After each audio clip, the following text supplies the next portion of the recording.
righty, guys. Welcome to the Crypto Brew Show, where we are drinking brews and talking about it. Today, I have with me a few fellas. Oaks, how you doing, man? Man, I'm good. Glad to be here. Nice, nice. And of course, the Joseph. How you doing, man? I'm doing pretty good, man. It's a great day to be alive. Consensus. Hey, I like it. And our foggy internet buddy out there in Arizona, Roan. How's it going, man? What up? It's good. Got a cold. And there we go, foggy internet. If you can't understand him, we apologize. All right, let's get into it. First off, of course, we gotta hit you with our disclaimer. I apologize, but here we go. The information provided on the show does not constitute investment advice, financial advice, trading advice, or any other sort of advice. Crypto Brew Show is for educational and entertainment purposes only. Conduct your own due diligence and consult your financial advisor before making any investment decisions.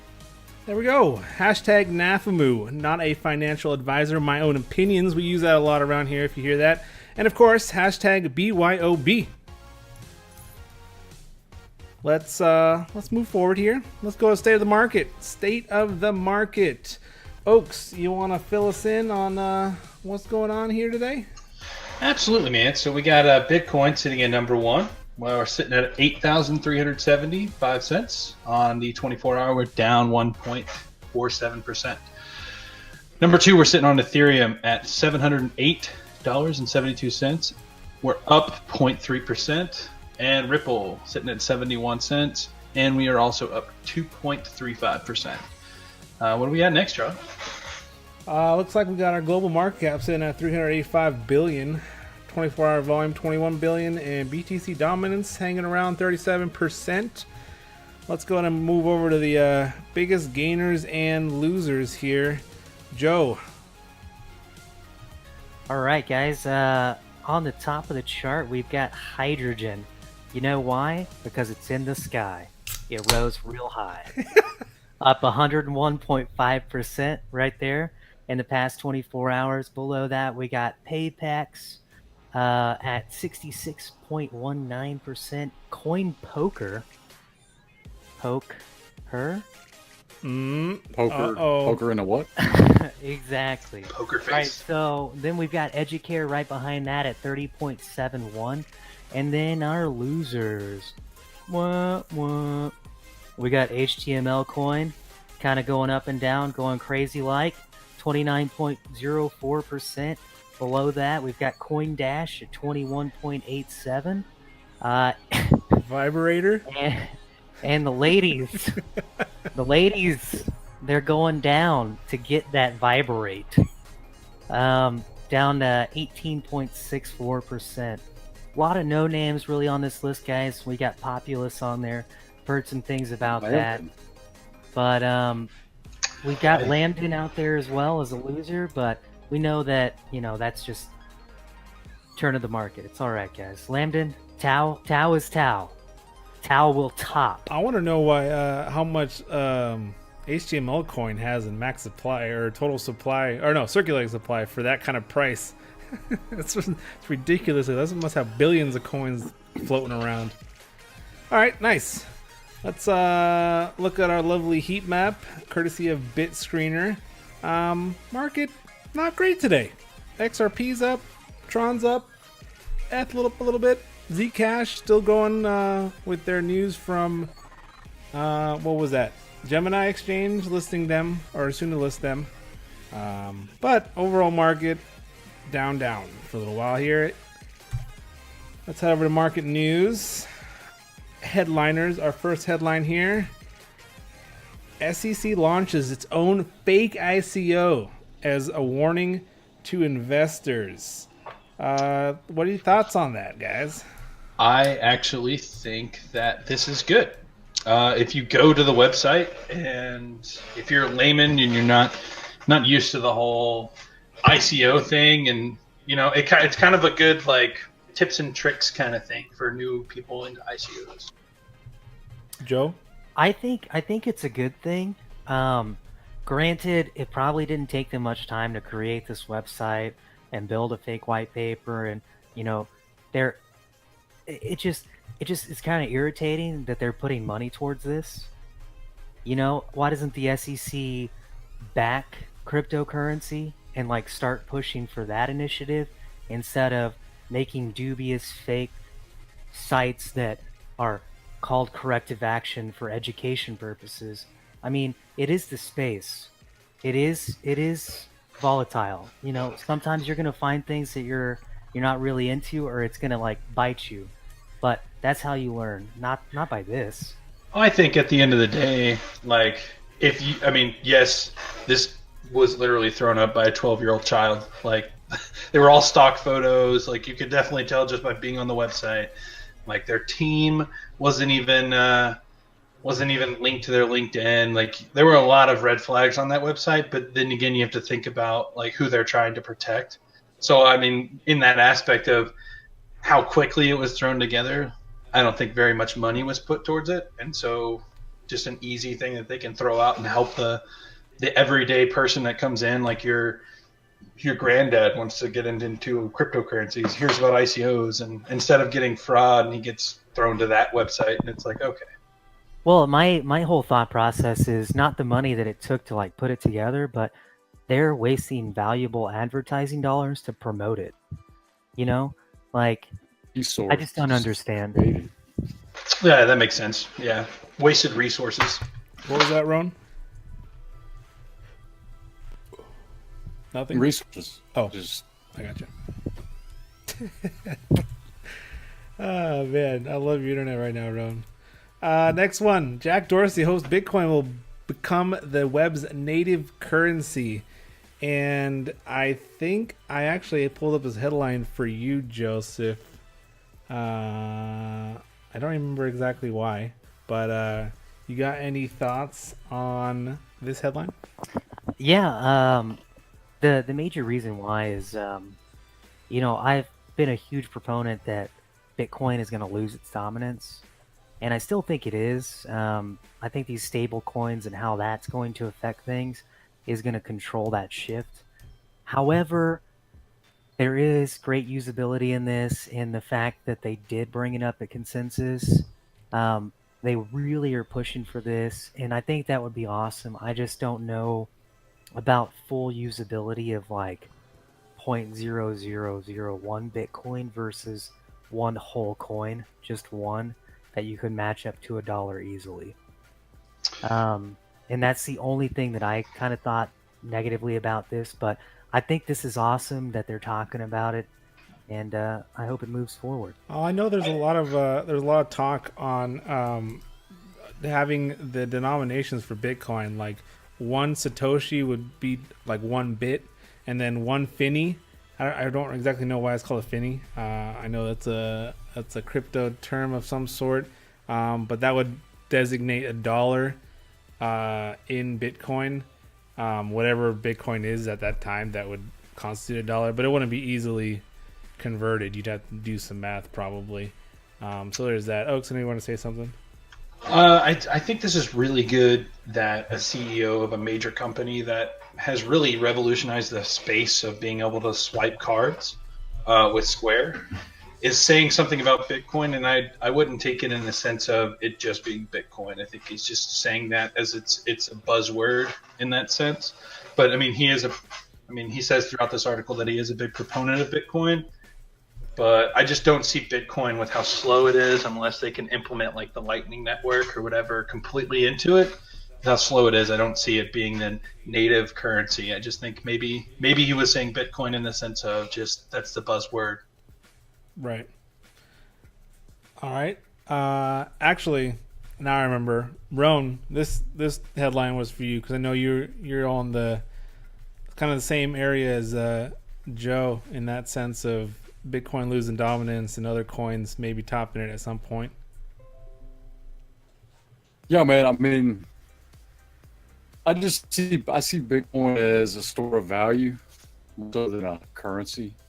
So yeah, I mean, I do think Ethereum theoretically should down the road, but we'll just have to wait and see. But I do agree, CEO of Twitter and Square coming out and making this public statement.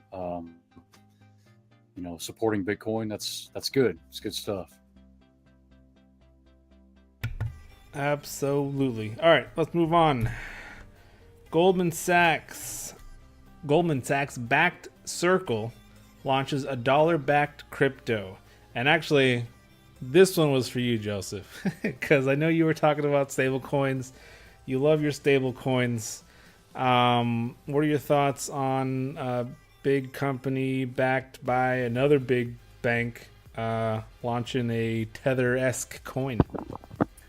All right, so I really like the idea of banking systems in crypto. You guys know that because I'm the crypto crew Jew here, and I really want that to be the case. However, I do have some questions about this.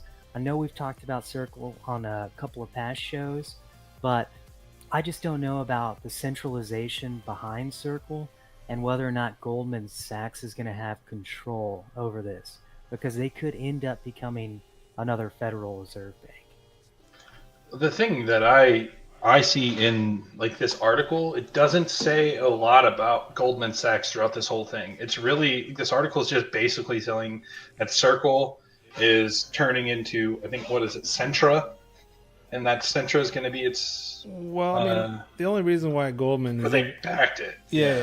Goldman owns I think majority stake in Circle. I'd have to double check on that. Don't hold me to that, but they have a lot of stake in Circle, the company. That's the only reason why Goldman Sachs is in the headline.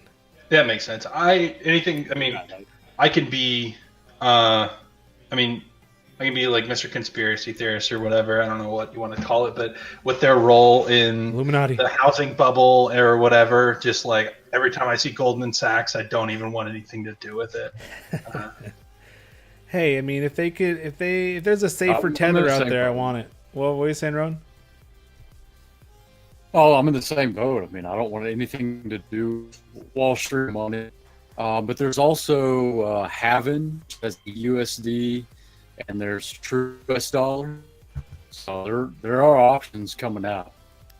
And again, as long as they're a stable, and I mean, again, anything other than the whole Tether fiasco, I would rather do it. Just, I mean, again, nothing against Tether. There's a lot of fun going on with them, and I just kind of want to see once they release their audit and they say, yeah, we got the money we say we do. Okay, maybe I'll feel differently, but until then, I'm staying away from Tether. But who's to say? So, like, let's say Circle is mostly funded by Goldman Sachs. So yes, they have that amount of money, but that amount of money is not just behind their Circle.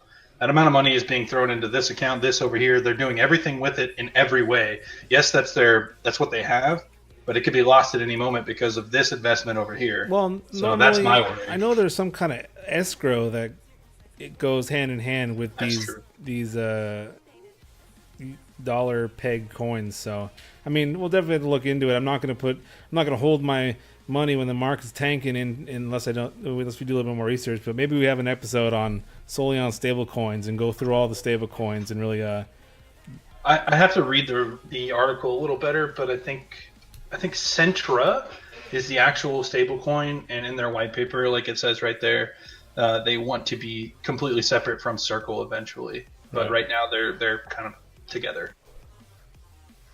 All I'm saying is decentralized exchanges with stable coins are where I'm going to put my money at. You want to plug your favorite? Go Boreal as soon as it comes out. Aurora, IDEX. That's all I got. All right. Next headline here. Oh, all right, this one's for you. Keep talking on this one, Joseph. HTC unveils Exodus, the first blockchain phone. The Taiwanese electronics manufacturer HTC Corp on Tuesday unveils Exodus smartphone. The blockchain-powered smartphone, which runs on Google Android mobile operating system, will have a universal digital wallet. Watch out, Ethos, and hardware support for cryptocurrencies and decentralized apps. Thoughts on that? Well, as far as that's concerned, I think it's really awesome because HTC was something that backed Android at the very beginning, and they've partnered up with Google before Google actually started pushing out their own phones. And they actually kind of helped build the space that's there now for Android. Couple of things from this article that I think are really awesome. Universal wallet directly in your mobile device, which is really awesome because then that defeats the need for a Trezor or anything else because you have your wallet with you at all times on your phone. Two, the other thing that I really liked about this article is that they are going to create the very first usable space for dApps to actually be found, purchased, used, and implemented. So that in itself is really awesome. They're creating the first Google Play Store on the dApp network. I think it's more or less of a race because I brought up Siren Labs, their phone that they came out with. They already have a fully encrypted side of their phone that they have a phone. Obviously, it's super expensive, their first one, but their new one that they're coming out with is going to be completely.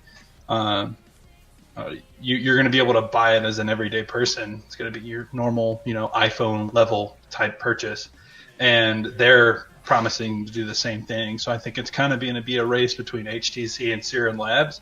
Now, I would put more faith in the fact that probably HTC will get there faster because they're an already built company.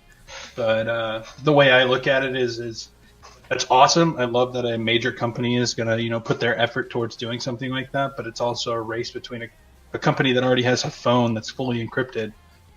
So we'll see how that kind of goes. Yeah. Ron, any comments? Dude, it means competition, man. Competition. That's what we want. That's it. That's how we're going to get the best product. I think honestly it'll be more of a niche kind of thing. I don't think Trezor or Ledger have anything to worry about. Solely because people lose their phones. Phones break. You're not going to hold a substantial amount of coins in your crypto protected phone. You're only going to use it and hold coins that you want to spend maybe on the dApps, on your everyday travels. You're not holding your multiple Bitcoins on your phone. At least I don't think I would. What if you're a traveling person and you're at an airport and I don't know, like let's say tomorrow Ripple comes out and says they partnered with every country and every country is going to take it and that's the currency and it goes up to like $8 and you have a shit ton of it and you need to get rid of it now. Well, that's what Binance mobile app is for, and that's on an exchange. They're not saying anything about being able to exchange on that. I'm sure there'll be decentralized apps within it, but all I'm saying is, you're gonna, again, it'll be a nice feature. I don't think it's gonna be one of those things that's 100% necessary, and I don't think it's gonna replace like I said, Trezor and other hardware wallet manufacturers. I like the idea of a universal digital wallet, but again, depending on how they do it, Ethos is already on the forefront. Shit, if they could partner with Ethos and go in hard on that, that'd be interesting. But who knows? That would be a step forward. I think that's where you put yourself ahead, where you don't just try to do it yourself. You partner with the people that are literally already doing it. I think that's what would set any of these phone companies ahead. I think, the other thing too is a lot of phone companies are actually already pushing out there to it. I know I read an article today about Nokia trying to push forward with some stuff about monetizing their data. Oh, Nokia's trying so hard still. Trying to stay alive. But, good for them. The things about HTC is their ego's there because they're already a big company. I probably would not bet that they would partner with anyone, which is unfortunate, which sucks. But Siren Labs could definitely do that, and I think that would be really cool. But yeah, I like what Ron said about competition. Siren Labs? Competition would be awesome. But the major thing that really stood out to me was just that Play Store, man. Just like I agree with you. I think that's awesome. I agree. It's something super easy with some sort of some thinly veiled regulatory status. Yes, we know you're an HTC. And how long have I had my HTC phone here? Forever. This M9, M1? Since you were born. It's amazing. That may as well be a Nokia phone. All right. At least 2012. At least 2012. Let's go. Next one. Florida County to allow citizens to pay for government services with Bitcoin. I think Oh, that's yeah. super interesting, and I think it's a great step forward. I really hope, I really wish that said Texas County, because I'm all about paying for my water and electric and all that stuff with Bitcoin. What about you guys? Yeah. So actually, Arizona this year allowed people to pay their state taxes with Bitcoin, I believe. Oh, So nice. slowly but surely. I just wish that I could get some of these cryptocurrencies and like actual coins, because then like for a parking ticket, I'd pay my $200 fine and a bunch of HTML coin, and just make them pay, like make them count them all, like, and just say, give them the whole, FU kind of thing. Each one of these is less than a penny. Good luck. Here's 3 million of them for my $3 parking ticket. Count them, I dare you. Oh man, what are your thoughts, Joe? Yeah, I think it's really awesome. And Roan mentioned the fact about the taxes in Arizona. I think that's awesome, and I think it's really cool that you can pay your parking tickets and all that stuff. I did want to throw in a quick quip for a coin that I still hold on to, since you mentioned electric bills in Texas. Grid Plus, man, it's still on the radar. I still hold the coins. If you guys want to look back into it, Grid Plus, it's Austin, Texas based. Speaking of competition, you said Grid Plus, Oaks over there, Whispered Power Ledger, WePower on Binance. They just got on Binance, looking real good. There's a lot of competition in that space. It'll be super interesting to see. There's plenty of space for all of them. So, I can't wait to start paying for stuff with crypto. Easily pay for stuff with crypto, I should say. Last but not least on our headlines here, Coinbase formally launches Coinbase Custody for institutions. Again, this is big news for the space. I mean, this is just as big news, I think, just for adoption. But I mean, everyone and their mother is waiting for institutional money to just flow into the space, and Coinbase is leading the charge and trying to make it easy. I know they just were trying to do block trading for institutional investors as well. What are you guys' thoughts on that? Once they make it easy for you to not only get in but get out, and they're like, make it easy for you to like bank transfer, because I know like one of Joey had a hard time getting his money in because he wired it instead of used a card. Like, it's easy, yeah, but they don't make it fast for you. I don't feel like, for some situations. Whenever they make it easy, I've seen multiple stories of people's money not making it to their account for several months when they pull out. So once they become I think is whenever it'll actually take off. I don't know. Can you guys clarify for me, like, what classifies an institutional investor? Is that like bigwig top investors that are on like the floor of the stock exchange, or what does that mean? No, I mean like hedge fund managers, just fund managers in general, and then I mean banks, all the I mean. Your local Scottrade investors, any Well, I mean, institution. I think the thing is if like you're talking like hedge funds and stuff like that are able to get into this, then that's even better. Because if they're launching this, that means more money's going to channel into the market. True that. It's just under my opinion that like, I mean, I guess, yeah, you're right, because if institutionalized money couldn't get in before, but now Coinbase is making it easier. Maybe they don't know how hard it is to take it out. Well, I think the major thing is like when a major hedge fund person comes up and says, "Hey, I only made 7% this month, but little Jimmy, my cousin, ended up pulling 25% out of crypto. Why am I not getting that?" to their hedge fund manager that has the ability to be on this Coinbase custody. That's a good Then point. I think the pressure is going to be there for that big money to start flowing into crypto. Yeah, I guess at the end of the day, At the end of the day, it doesn't matter when you get your money as long as you're going to get it, right? True that. Let's move on here. I believe our next segment here is Hello Beer of the Week.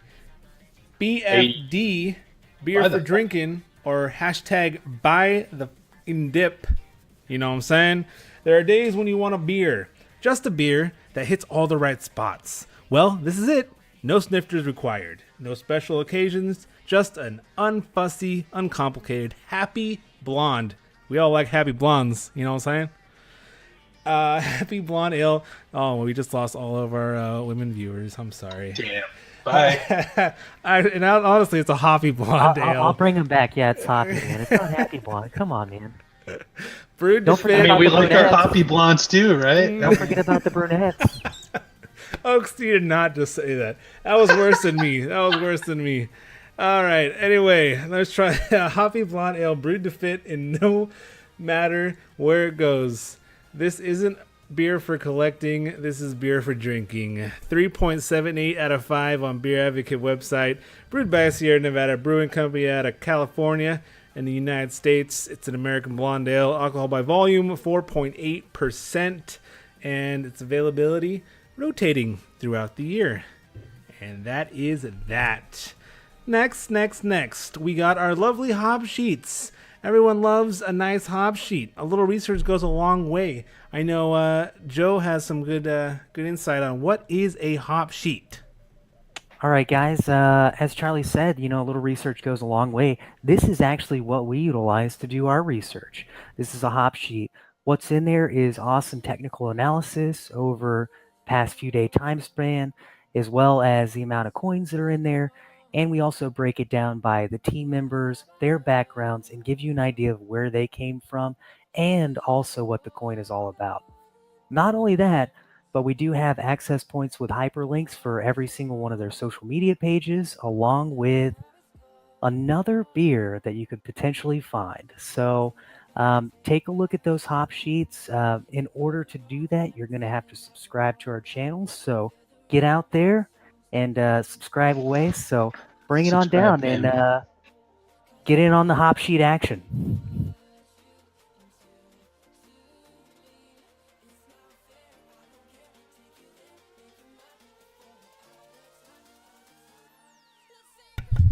Oh, Oaks is yelling at me because I'm muted over here. By the way, that preview there is our Neo Hop sheet that we just did not too long ago. So yeah, as Joe said, subscribe to our channel and get yourself a hop sheet. All right, quick coin talk. Guys, got any quick comments on any coins you've been seeing lately float around that you got some good vibes about? Well, I know we missed it a couple weeks ago, but Request Network I brought up a while back ago. Just released on the main net of Ethereum, so that's exciting.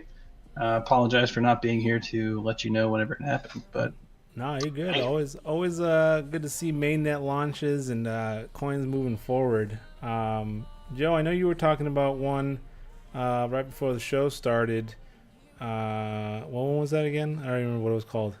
Yeah, guys, the thing that I was talking about is something I just skimmed across and, haven't really done too much research on, but it's called T0. It's currently in pre-ICO right now, and they're actually talking about extending the pre-ICO, so I don't even know if we're going to be able to jump into this, but basically what T0 is going to be a securities exchange. For coins. So tokenized security exchange, which I think is going to be really cool. But it's kind of loose, and I think that's something that we should definitely keep our eye on and maybe look into for our future shows. Yeah, absolutely. Rowan, you got any coins on the top of your mind? Yeah, I just noticed that Lambden was looking a little low today, so it might be a good chance to get familiar with it, get acquainted, and maybe dive in on some Lambden. It's out of the top. Well, Out also, of the top. this doesn't have much to do with coin, actually anything to do with coin, but net neutrality got a nice small step for man and passed the Senate. Hey, that was a pretty big victory. They passed a vote to save it, so that was good. Well, bringing that into coin relation there too, something that kind of just came to my mind, and just kind of wanted to get your thoughts on it. How do you guys think that is going to affect Substratum? I don't think that it'll affect Substratum at all. I think it will in the short term. I think for the people that think it was for America. I think Substratum, I think they serve a more broad, like a world. They solve a world problem rather than just an American problem. And this really, right now, where we're at with net neutrality, is it just passed the Senate. It still has to go to the House, and it still has to go to Trump. So, at the end of the day, this thing will still, unfortunately, probably pass. But at the short term, through ignorance, people might sell out of fear that they didn't know that that's not the end of the day with it. But I know Roan has a lot more information on this whole net neutrality thing, because he actually got me more involved, and that's how I even know about today. So kudos to Roan. Ron, what you got to say about that? I mean, dude, it's just like Oak said, it's a small step. I mean, it's been a long battle. I can't remember exactly when the FCC chairman decided to get rid of net neutrality, but it's still slated to go into effect. But now the date has just been pushed because Congress is going to have to vote for it. So, Roan, as of right now, all we've done is postpone it. Yeah, Roan, you were championing like everyone to hey, this is a bigger deal than you think it is before December. So again, kudos to you. I would have never known, and I got a text 3 days ago saying that, hey, it's about to go to a vote, and so I went ahead and made a call, just so you know. It was a voicemail. He probably didn't even hear my voice, but you got to do what you got to do to get that. Oh my God, I have 250 me too, voicemails. man. I was right there. I did the exact same thing. With that being said, it's one one of that feel good feelings. Hey, I feel like I accomplished something, and that's what everyone needs to do, and everyone needs to feel. Because if nobody does it, then it's pointless. But if everyone does it, then we have a voice. And then to go back what you were saying about Substratum, Joe, I don't think Substratum was ever created solely for America at all. If anything, it was targeted China, Korea, those firewalls, those big countries that have super restrictions on websites. You can't go to Netflix, you can't go to Facebook. That's where Substratum's going to shine. So short term, sure, price might drop a little bit. But in the long term, Substratum's going nowhere. They're going to still take off. Their whole plan and everything about decentralized web is just a stepping stone to bigger things and better things to come. And I think for their company themselves, yes, they probably, I probably shouldn't say it, but they probably were happy that net neutrality happened, because I guess it brings more light into the American eyes of oh shit, this is what happens when our things get taken away from us. And I think, of course they marketed against it, and I'm sure they were happy that this happened, but I agree with everything that Charlie said. It's a broader scope than just America. Yes. Alrighty, let's close it up here. Let's head over to our question of the week, which happens to be, what crypto will go up most after consensus? Oaks, thoughts on that? I'm just gonna be shot in the dark. Let's just go ahead and say EOS is gonna have a good week. All right. Joe, what about you?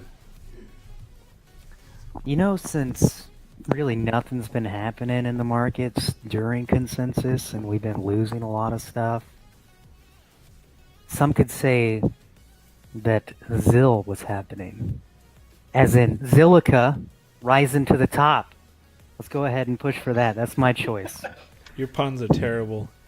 I know. Great, all at once. Give me Quantstamp. Okay. All I'll right. give you mushroom stamp. Guys, this is a kid's show. This is a kid's show, I think. Probably not. We're talking about beer. What are we talking I about? mean, I said F you. I mean, come on, let's be real. All right. Well, you know what? I'm going to go ahead and throw out some love to Dragon Chain. Man, they've been posting stuff on Twitter. Things have been happening, partnerships, and Dragon Chain's price ain't moving. And that's perfectly fine with me. I think that they're going to pop, not even after consensus, but this year, big things are coming for Dragon Chain. And that is my pick. Let us know your answer in the comments down below, and we'll go back to this question next week and we'll see who was right. Alrighty, and that is all, my friends. Any last words? Oaks, what you got to say here at the end?